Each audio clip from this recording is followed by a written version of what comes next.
में आपका स्वागत है। मैं हूं आपके साथ मीना। एएसपी अभिषेक माहेश्वरी पर पैतृक संपत्ति हड़पने का आरोप लगा है। उनके चचेरे भाई ने तत्कालीन सीएम भूपेश बघेल को इस बारे में शिकायत की थी, लेकिन कोई कार्रवाई नहीं हुई। अब वही शिकायती पत्र सोशल मीडिया पर वायरल हो रहा है। देखिए पूरी खबर।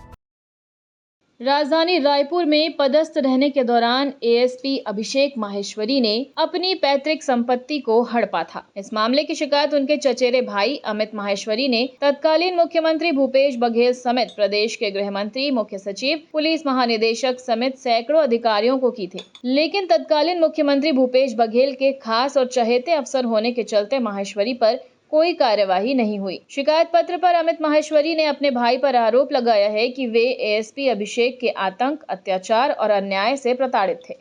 अमित के द्वारा पैतृक संपत्ति पर अपना हिस्सा मांगने पर एएसपी अभिषेक द्वारा अश्लील गाली गलौज करते हुए पद का रौब दिखाकर अपनी पहुंच तत्कालीन सीएम बघेल से होने की धमकी देते हुए पुलिस और माफिया द्वारा उठवाकर कटवाकर फेंकने की धमकी तक दे डाली। अमित ने बताया कि वो अपने भाई एएसपी अभिषेक माहेश्वरी के आतंक से काफी डरा सहमा था और मानसिक रूप से प्रताड़ित हो चुका था। अमित ने पत्र में आरोप लगाया है कि एएसपी अभिषेक अपनी ऊंची पहुंच के चलते हमेशा से ही बालोद, राजनांदगांव और रायपुर जैसे जिलों में पदस्थ रहे।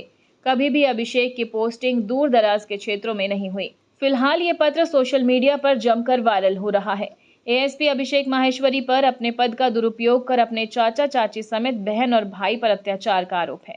वहीं अमित ने शिकायत पर साफ लिखा है कि उनके परिवार से किसी भी व्यक्ति की आकस्मिक मृत्यु होती है तो उसका जिम्मेदार भी केवल एएसपी अभिषेक माहेश्वरी ही होगा। अमित ने तत्कालीन सीएम से अपने परिवार की रक्षा और एएसपी अभिषेक माहेश्वरी की पोस्टिंग की जांच की मांग की थी, लेकिन सीएम बघेल के खास चुनिंदा अधिकारी होने के चलते अमित की शिकायत पर कोई कार्यवाही नहीं हुई, बल्कि पूरा पुलिस महकमा अमित को धमकाने में लग गया था। और फिलहाल खबरों में इतना ही। अपडेटेड रहने के लिए हमारे चैनल को सब्सक्राइब कर लीजिए। नई खबरों के नोटिफिकेशन के लिए बेल आइकन दबाना ना भूलें।